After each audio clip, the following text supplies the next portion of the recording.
할렐루야. 우리 하나님의 크신 사랑과 은혜가 사랑 가정마다 함께 하시기를 예수님으로 축복합니다. 진사하실 때 잘 오셨습니다. 주님의 이름으로 환영합니다.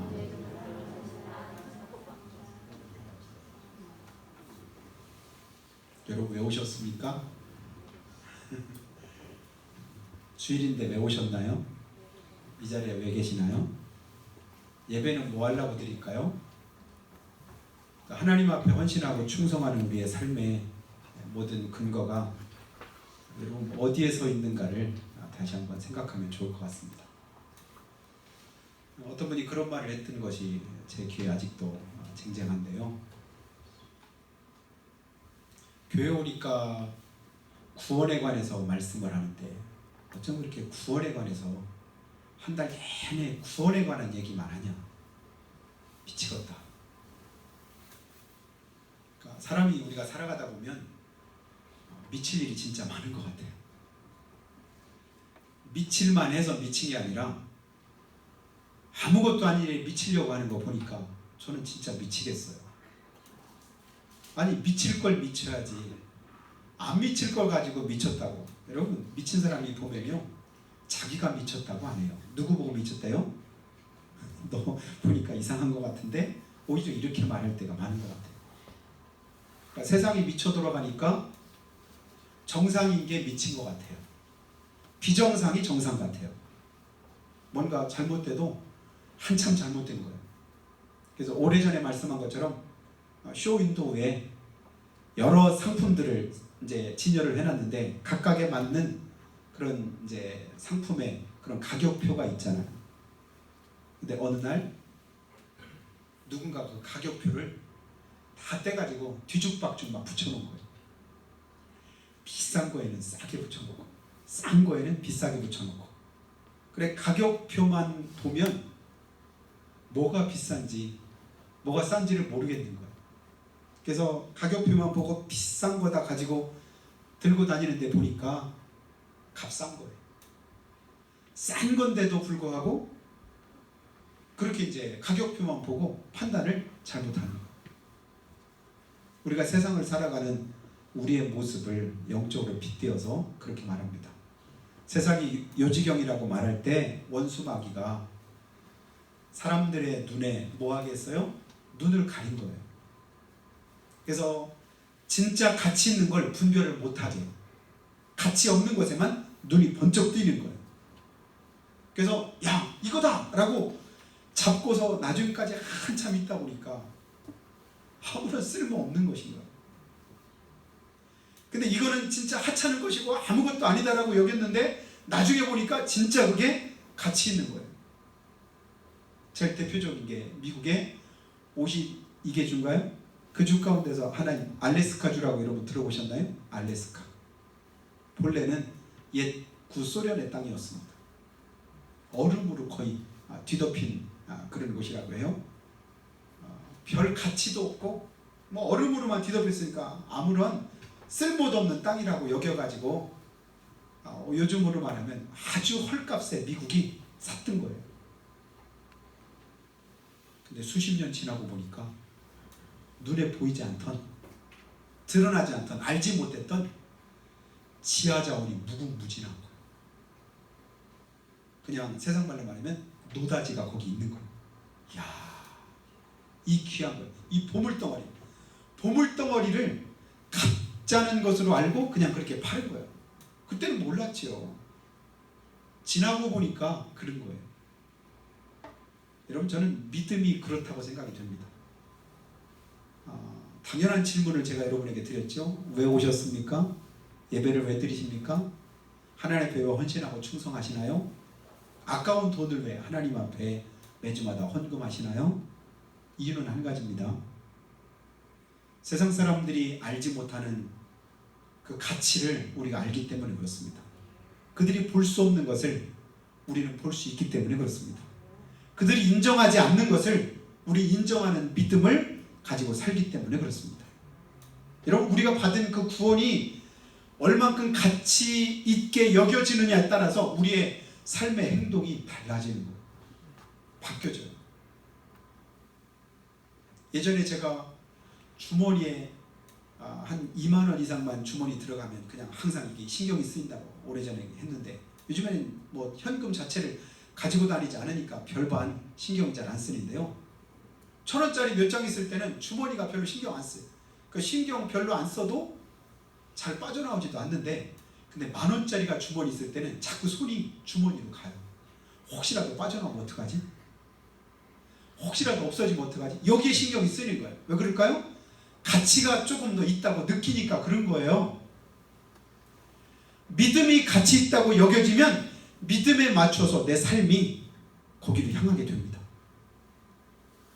믿음 따라서 내 삶이 바뀌어져요. 달라져요.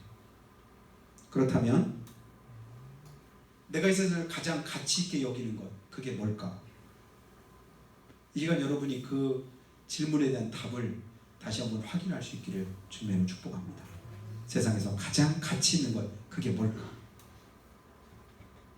저는 그게 구원이라고 믿습니다. 세상 무엇보다도 가장 소중하고 귀한 것은 뭐냐면 내 영혼이 구원받은 것, 이게 최고라고 저는 믿습니다. 오늘 당장 죽어가는 사람한테 여러분 가장 소중한 것 준다라고 할 때 뭘 주고 싶으신가요? 땅 문서 줄 테니까 죽지 마, 이러겠습니까? 내가 높은 자리 하나 마련해 줄 테니까 그러니까 걱정하지 마, 이러겠어요? 우리에게 가장 소중하고 귀한 것은 우리 영혼의 구원인 줄로 믿습니다. 근데 그 영혼의 구원이 얼만큼 소중하면 계속해서 그 구원에 관해서 말을 할까? 그거 구원 잃어버리면 안 되고, 그 구원에서 벗어나면 안 되고, 그 구원에 맞춰 내 삶을 거기에 맞춰 살라고. 그래서 오늘 또 내게 말씀하시는구나. 아멘, 아멘. 그래, 내 연약함이 있고 부족함이 있으니까 이거 주님이 또 말씀하시는 거, 이렇게 받아야 되는데 구원의 복음을 들을 때 미치겠다. 주님 앞에 조금이라도 일찍 나와서 하나님 앞에 예배로 영광을 돌리고 기도하고 찬송하고 그러는 것이 더 은혜가 되고 축복이 되잖아요. 근데 일찍 나오는 게 왠지 좀 손해본 것 같고, 그것이 오히려 다른 사람에게 다른 사람보다 뭔지 내가 조금 뭔가 미치는 것 같고 이런 마음이 든다. 믿음과는 상관이 없는 것이죠. 내 인생에서 가장 소중하고 귀한 것, 그것은 구원받은 사실이고, 그것이 얼만큼 가치 있고 소중하게 여겨지느냐에 따라서 우리 삶의 모습은 굉장히 달라지는 것입니다. 사랑하신 여러분, 오늘 그 구원의 은혜, 여러분이 새롭게 삶을 재조정할 수 있는 은혜가 있기를 예수님으로 축복합니다.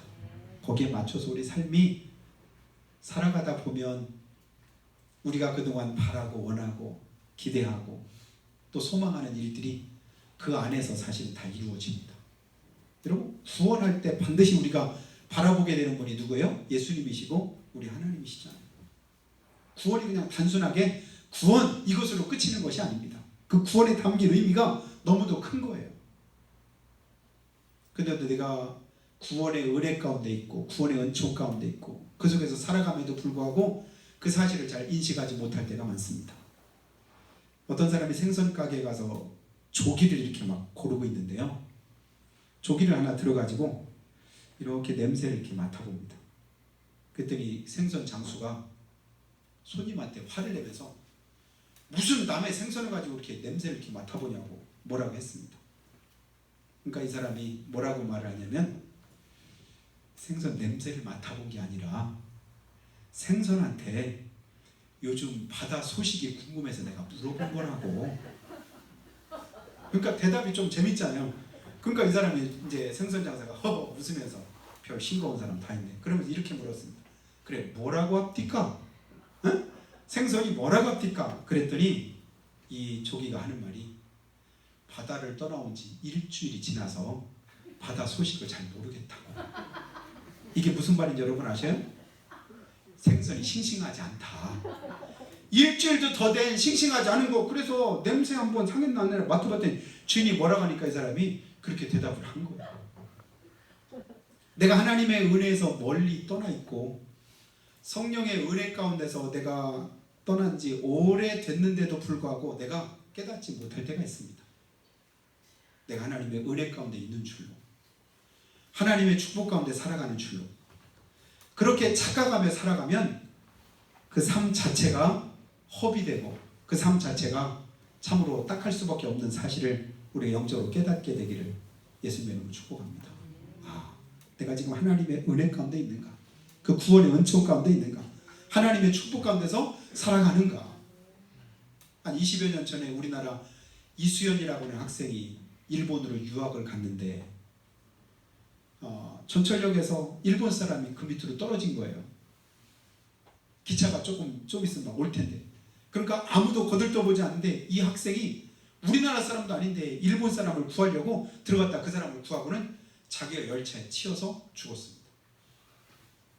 그러니까 한 10여 년 지나서 일본 사람들이 이제 우리 유학생을 이제 값진 희생을 기린다고 동상을 이렇게 만들고 어쩌면서 이제 희생을 기리는 그런 어떤 사업을 이제 벌였던 그런 적이 있었는데요.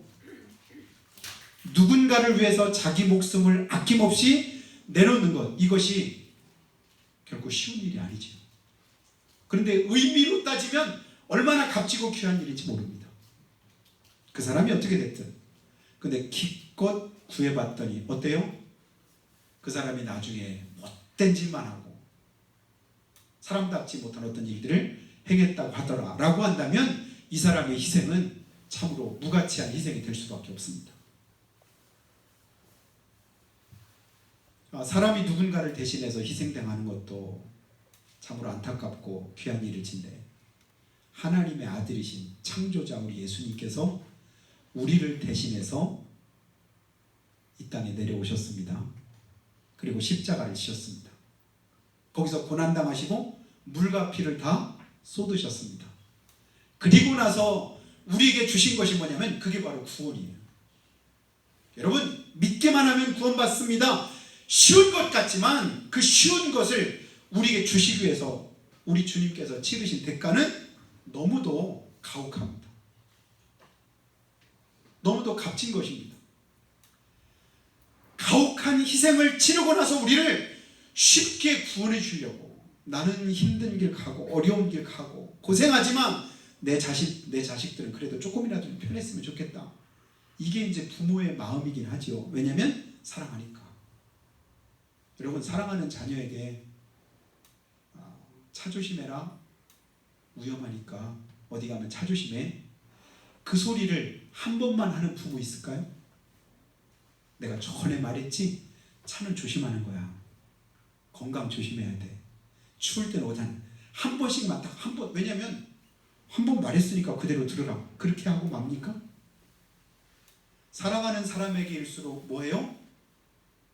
한 말 또 하고 한 말 또 하고 한 말 또 하고. 그래서 여러분 누군가가 내게 자꾸만 잔소리를 하거든 나를 사랑하는구나 이렇게 받아들이시기 바래요.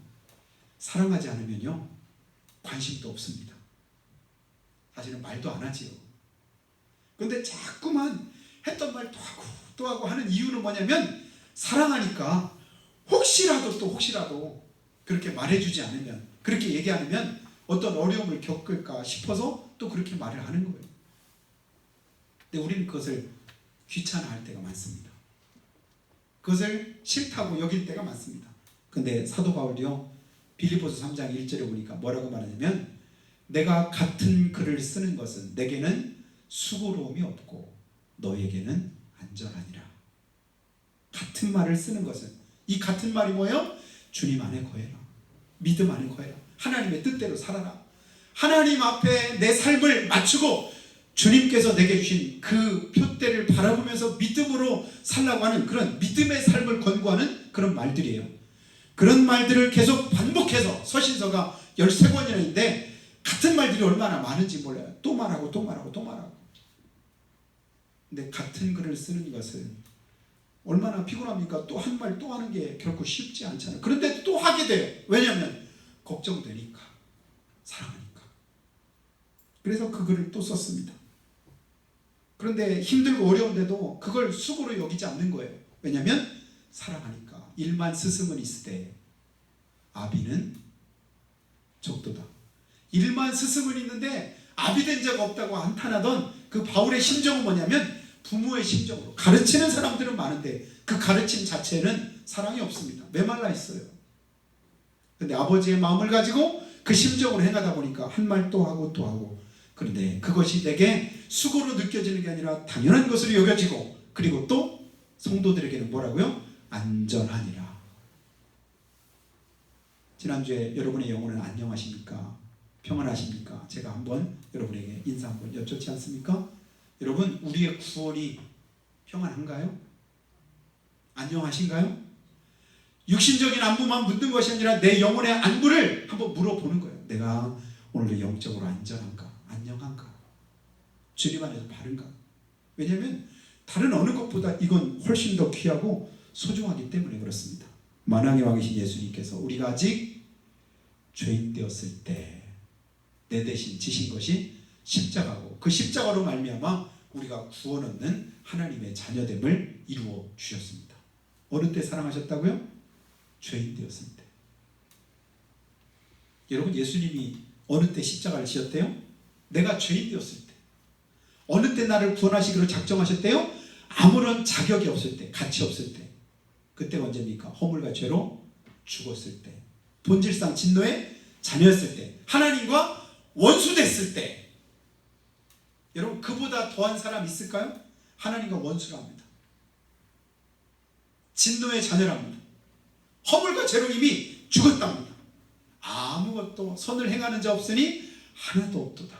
의인은 없나니 하나도 없도다. 모든 사람이 다 죄를 범했더라. 보니까 자격 있는 사람이 아무도 없는 거예요.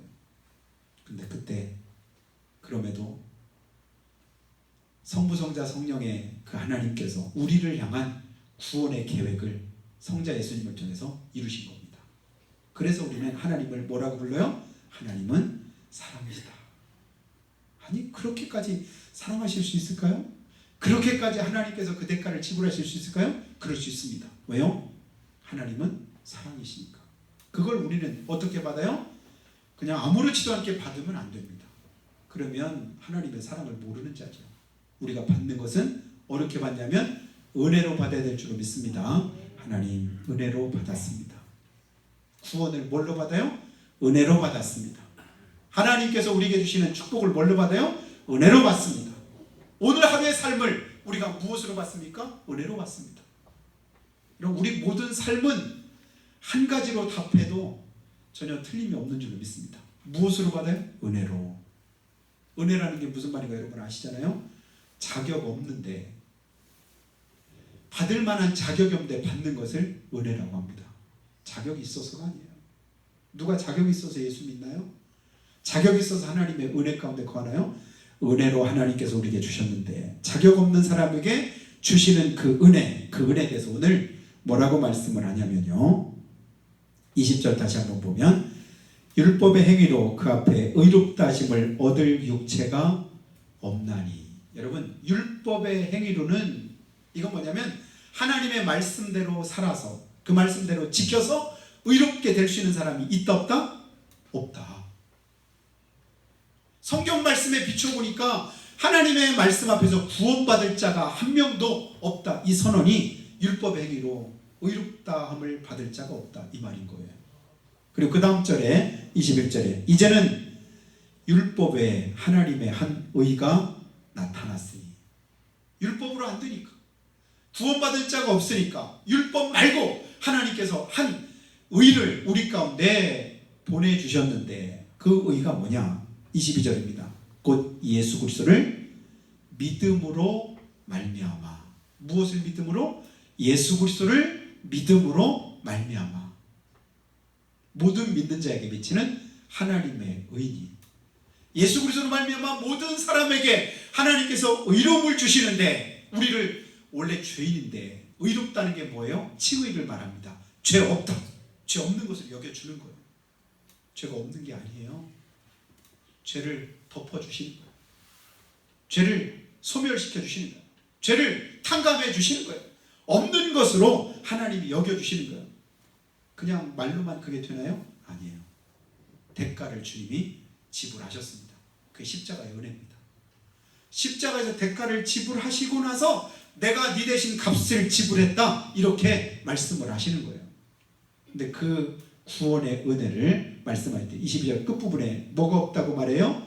차별이 없느니라. 저는 이 말씀이 굉장히 은혜가 됩니다. 여러분, 하나님의 은혜에 차별이 없느니라. 사람들에게는 차별이 있지요. 여러분, 인종차별이라는 말씀 들어보셨죠? 백인종들이 지네가 잘난 줄 알아. 뭣도 모르고 설익어서 얼굴이 희멀건 야 들리겄다. 하나님이 흙으로 사람 빚을 때 우리가 이제 우스갯소리를 하잖아요. 막 이렇게 토기장이가 토기로 굽다 보니까 좀 미리 꺼내가지고 들리고서 허여멀건한 게 그게 백인이야. 근데 이거 잘못됐네. 그래가지고 불을 너무 세게 태가지고 새까맣게 탄 게 그래서 흑인이야. 뭐 우스갯소리긴 해요. 근데 이거 잘못됐다. 다시 처음부터. 그래서 제대로 정상적으로 노릇노릇하게 제대로 구웠더니 그게 황인종 우리들이야. 우리가 하는 소리긴 하죠. 근데 백인들은 백인 우월주의가 있어요. 흑인이나 황인종들은 지네보다 못한 줄로 착각해. 여러분, 착각이 맞으면 괜찮은데 대부분의 착각은 틀리다는데 문제가 있습니다. 그렇진 않죠. 그런데 하나님은 차별을 안 하십니다. 다만 구별할 뿐이지요. 여러분, 죄인과 죄인 아닌 사람을 차별하는 게 아니라 구별은 할 필요가 있습니다. 주님께서도 양과 염소를 구별하시잖아요. 알곡과 쭉정이를 구별하시잖아요. 좋은 나무와 나쁜 나무를 구별하시잖아요. 주님께서는 계속해서 구별은 하실 뿐 차별하지. 그리스도 예수 안에서는 차별이 없다. 누구나 세리든 죄인이든 바리새인이든 서기관이든 율법주의자는 누구든 다 주님 앞에 나오면 뭐한다? 구원을 받는다. 이게 굉장히 은혜가 돼요. 만약에 주님께서 차별하셨다면 어떻게 했을까? 어느 나라 사람인지 차별하시고 또 인종별로 차별하시고 뭐 키가 큰지 작은지 차별하시고 공부를 잘하는지 못하는지 차별하시고 잘생겼나 못생겼나 차별하시고 얼만큼 헌신하고 충성했냐 뭐 이거 가지고 또 주님께서 차별하신다면 가진 게 얼마냐 뭐 네가 소유한 게 얼만큼 돼 이것저것 가지고 또 다 따진다면 그러면 우리가 주님 앞에 설 수 있는 사람이 누가 있겠습니까? 근데 주님께서는 차별을 안 하십니다. 엊그제 보니까요 기사에 이런 기사가 있습니다. 어느 공무원의 분노. 야, 이 제목부터가 그래서 공무원이 왜 분노했을까 봤더니 야 분노할 만하더라고. 지난주가 눈이 많이 내렸잖아요. 근데 눈이 많이 내려가지고 이제 눈이 내릴 때 이제 공무원들이 이제 막 나와가지고 눈도 치우고 막 이런 일을 하는데 눈 치우려다가 눈을 탁 치운데 보니까 남자 공무원들만 나와 있는 거야. 이야, 여자 공무원들이 6대4로 더 많대요. 숫자가. 왜냐하면 이전에는 남자들이 그래도 군에 갔다 오면 군대에서 그래도 2년 이상 이렇게 군생활을 하고 하다 보니까 가산점도 주고 여러 가지 혜택 주고 왜 차별하냐? 평등해야지. 시험 때 똑같이 해. 이런 말들을 계속 여성가족부에 속한 그런 데서 하다 보니까 이번 대선 그런 이제 공약에도 여가부 폐지 뭐 이런 얘기가 막 나오잖아요. 아니 더 많은 여자 공무원도 있는데 왜 눈 치우는데 똑같은 월급 받아가면서 우리만 치우냐 이거예요. 왜 안 보이냐. 전에는 그렇게 차별 어쩌고 평등하지 않다고 말하더니 왜 이 눈 치우는 건 차별하는 거야. 왜 안 나오냐. 근데 더더군다나 눈이 많이 왔으니까 눈 치우러 나갑시다. 방송이 나온데 보니까 여자 직원들은 커피 타면서 커피 가지고 커피 마시면서 그냥 당연한 듯이 그냥 컴퓨터 앞에서 그냥 가만히 앉아있더라는 거예요. 물론 좀 심한 건 있을 수 있는데 그게 그렇게 분노할 만한 일일까? 어느 집에는 남자만 삽니까? 어느 집에는 또 여자만 삽니까? 만일에 그 여자 공무원이 자기 동생이었다면, 자기 누나였다면, 자기 친척 누구였다면, 자기 엄마였다면 똑같이 그렇게 말했을까? 여기 시골에서 15년 이상 이렇게 살아도 우리 슬기가 눈을 치운 기억이 내 기억에는 없는데 혹시 모르겠는데 나 안 볼 때 치웠나 안 보는데 저는 한 번도 슬기한테 야 슬기야, 눈이 왔는데 너는 어떻게 똑같이 오빠들도 그렇게 몇 번, 한 2번 치우는 거 내가 본 것 같은데 너는 왜 안 치우니? 이렇게 생각을 제가 한 번도 안 해봤거든요. 당연히 나온다고 해도 제가 말리죠. 힘들어. 이건 아빠가 치워도 돼. 오빠들 네 건데 네가 뭘 이럴 수 있는데, 사랑이 빠지면요 계속해서 뭐만 따지냐면, 사랑이 전혀 없을 때는 그냥 현상만 따지고 지금 처해지는 그런 여건만 가지고 말을 합니다. 근데 주님은 우리를 보실 때 어떻게 보셔요? 차별 없이 사랑으로 보시는 거예요.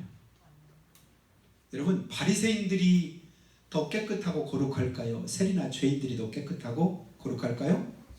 비교 자체가 안 되지. 사람이 볼 때, 인간적으로 볼 때는 바리새인들은요, 제가 보니까 큰 소리 칠만 하더라고. 목에 힘줄만 해요.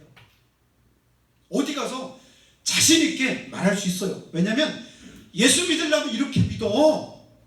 신앙생활 하려면 나 정도는 해야지. 야, 일주일에 내가 얼만큼 몇 번 기도하는지 아니? 내가 얼만큼 하나님 앞에 예배 드리는지 아니? 내가 어떻게 하나님 앞에 헌금생활 하는지 아니? 나처럼 해봐. 나처럼. 이렇게 자신 있게 자랑할 수 있겠더라고. 세리나 죄인들이 예배 드렸다는 그런 기록도 없고, 그들이 하나님 앞에 나와서 헌금했다는 그런 내용도 그 자리에 없고, 그리고 하나님 앞에 얼만큼 봉사 헌신했다는 그런 것들이 없는데도 불구하고 우리 주님께서는 오히려 누구를 더 책망하시냐면 바리새인들을 더 책망하시더라고요. 나는 저 세리와 같지 않고 저 죄인과 같지 않은 것을 감사하나이다. 그러면서 하나님 앞에 기도해. 내가 생각할 때도 그거 감사할 만한데? 근데 하나님 앞에서는 차별이 없는 거예요. 여러분, 하나님 앞에서는, 여러분 촛불을 들고 우리가 갈 때 태양볕 앞에 이렇게 가고 있으면 그 촛불이 얼만큼 밝을까요? 켰는지 안 켰는지 구분이 잘 안 되죠. 훨씬 더 밝은 태양볕에 그 빛은 아무것도 아닌데, 우리는 진짜 우리가 생각할 때, 하나님이 볼 때는 털어만도 못한, 눈에 보이지도 않는 어떤 작은 의로움을 가지고 하나님 앞에 설 때가 있어요. 세리나 죄인까지 안 가도 괜찮습니다. 같은 주님의 몸된 교회를 섬기는 지체들 간에도 그런 마음을 우리가 가질 때가 있는 거예요. 그러나 주님은 그것을 기뻐하지 않으십니다. 왜냐하면 주님의 심정은 뭐예요? 모든 사람에게 동일하게 은혜를 베푸시고, 동일하게 하나님께서 뭐 하시냐면 차별을 안 하시는 거예요. 근데 우리는 계속해서 우리식으로 생각을 하는 거예요. 저 사람 왜 5달란트 줬는데 나한테는 1달란트밖에 안 주고, 이 사람은 2달란트 줬는데 그럼 나한테 2달란트라도 주지, 나는 왜 1달란트밖에 안 줬냐 이거예요. 기분 나빠서 나는 그거 그냥 땅에다 묻어뒀다 이겁니다. 근데 나중에 와가지고 너 왜 1달란트밖에 없냐 라고 물으시면, 아니 나한테 하나밖에 안 줬는데 나 기분 나빠가지고, 주인이 그냥 심지가 굳은 사람이고 아주 주인이 못돼가 나한테 하나밖에 안 주고는 무슨 소리 합니까? 그러면서 그 책임을 누구한테 돌리는 거예요? 주인한테 돌리는 거예요. 이 사람 구원 받았습니까? 칭찬 받았나요? 자랑할 만 했나요? 내 기준으로 보면 안 돼. 내 생각대로 하면 안 됩니다. 하나님께서 보시는 그 기준 가지고 볼 때 우리가 그 속에서 하나님의 은혜를 깨닫게 됩니다. 차별 주님은 하지 않으셔요. 너는 예수 일찍 믿었으니까 너는 구원받고, 넌 늦게 뒤늦게 왔으니까 너는 안 돼. 이제 늦었어.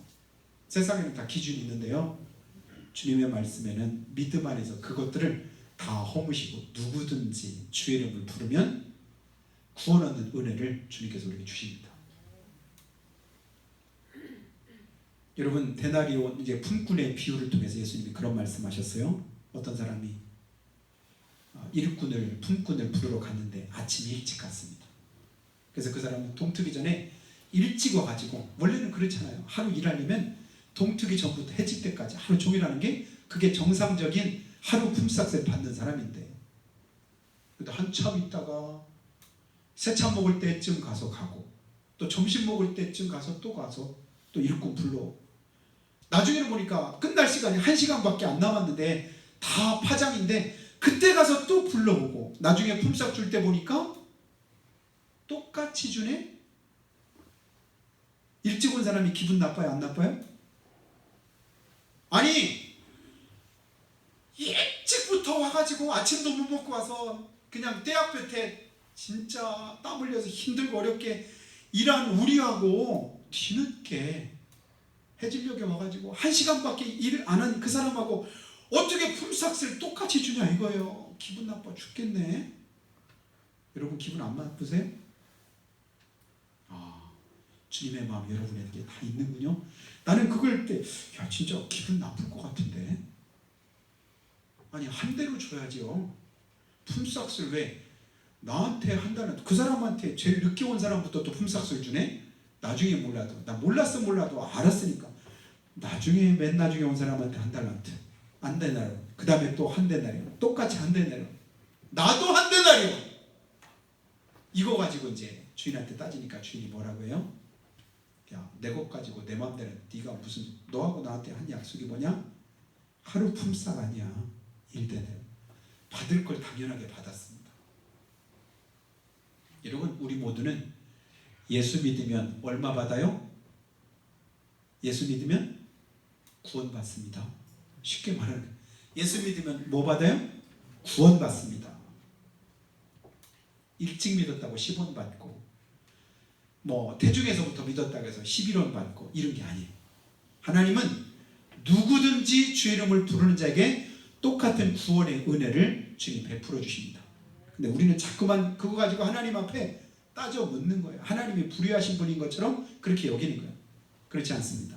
주님은 차별 없는 그런 은혜를 우리에게 주시고자 누구든지 죄인이든 흉악범이든 살인범이든 누가 됐든지 간에 주님 앞에서 회개하고 예수 믿으면 다 구원의 은혜를 베풀어 주셔요.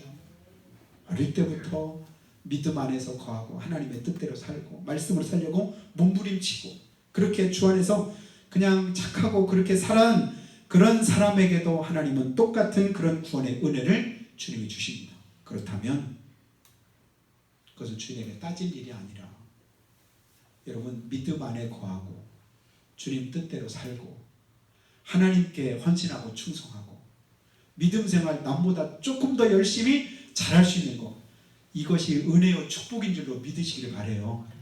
그것이 하나님의 큰 은혜입니다. 아침 일찍부터 나는 택함 받아서 그 집에 가서 일하고 있는데 그때까지도 일거리 없어가지고 집에도 못 가고 어찌할 줄 몰라면서 고민하고 하루 종일 그냥 밖에서 그냥 그렇게 고민하고 있던 그들을 불러줬을 때 사실은 그 은혜가 더 그들에게는 감동이 되었겠지요. 그래서 아마 일하는 것도 아침 일찍 온 사람하고 뒤늦게 온 사람하고 차이가 있었을 거예요. 늦게라도 불러주니 죽을 똥 살 똥 그냥 땀 흘려 더 열심히 일했으리라고 생각이 드는데요. 여러분 차별이 없는 하나님의 은혜가 우리 가운데 함께한다고 주님 말씀하고요. 그럼에도 우리가 잘한 대로 23절 보니까 모든 사람이 죄를 범하였으며 하나님의 영광에 이르지 못하게 되었다고 했습니다. 그럼에도 24절을 같이 한번 읽겠습니다. 시작. 그리스도 예수 안에 있는 속량으로 말미암아 하나님의 은혜로 값없이 의롭다 하심을 얻은 자 되었느니라. 모든 사람이 죄인이라고 이미 전제하잖아요. 모든 사람이 죄를 범해서 하나님 앞에 올 수가 없었다 합니다. 그런데 어떻게 우리가 하나님의 이름을 부르고 하나님 앞에 올 수 있게 됐다고요? 그리스도 예수 안에 있는 속량으로. 속량이 뭐냐면 예수님의 대신 갚으시는 그 죄값으로 이런 얘기예요. 내가 치를 값을 예수님이 치러주심으로 하나님의 은혜로 값없이 구원함을 받게 되었다. 두 번째 하나님의 은혜는 뭐냐면 값없이 주신 은혜입니다. 값없이 거저 주시는 은혜죠. 거저시 우리의 구원은 차별 없이 값없이 하나님께서 베푸셨기에 우리가 믿을 수 있게 되었습니다. 구원에 이르게 되었지요. 하나님의 은혜 가운데 거하게 됐습니다. 우리가 유대인이 아닌데 주님께서 차별하시고 주님께서 우리를 이제 값을 지불하라고 하셨다면 우리가 구원 얻을 그런 이제 기회가 없었겠지요. 근데 주님께서 이방인이든 유대인이든 헬라인이든 누구든 구별 없이 차별 없이 베푸시는 값없는 은혜가 우리라고 구원에 이르게 됐습니다. 한 10여 년 전에 대전에서 한 경찰 간부가요, 자기 어머니를 살해했던 그런 사건이 있었습니다. 얼마나 어머니를 이게 폭행을 세게 했든지 갈비뼈가 나중에 보니까 6개가 다 부러졌더래요. 누구를? 어머니를. 왜 그랬을까요? 자기가 어떤 이제 경찰 간부인데도 어딘가 뭔가 사업에 투자했다가 투자금을 다 날리고 이제 빚을 졌는데 그 어머니가 가진 돈을 어떻게 자기가 이제 그것을 이제 달라고 어떻게 말다툼을 했는지 어쨌는지 그러다가 자기 어머니를 살해했는데 이 사람이 누구냐면 경찰대학교를 아주 우수한 성적으로 나온 사람입니다. 공부 잘했을까요? 못했을까요? 경찰대학교 나오려면 전교에서 1, 2등 해도 경찰대학 들어갈까 말까 그런 수재들만 가는 데가 경찰대학입니다. 공부도 잘하고 건강하고. 여러분 세상적으로 공부 잘하고 건강하고 남보다 잘나고 그렇다고 해서 사는 게 아닙니다. 그렇다고 해서 그가 올바른 것이 아닙니다. 하나님의 은혜 가운데 거하고 하나님의 축복 가운데 거하는 것은 뭐예요? 하나님의 은혜를 깨닫고 믿음으로 사는 자가 복 있는 자고 그가 바로 하나님의 축복된 삶인 것을 여러분 다시 한번 깨닫게 되기를 주의 이름으로 축원합니다.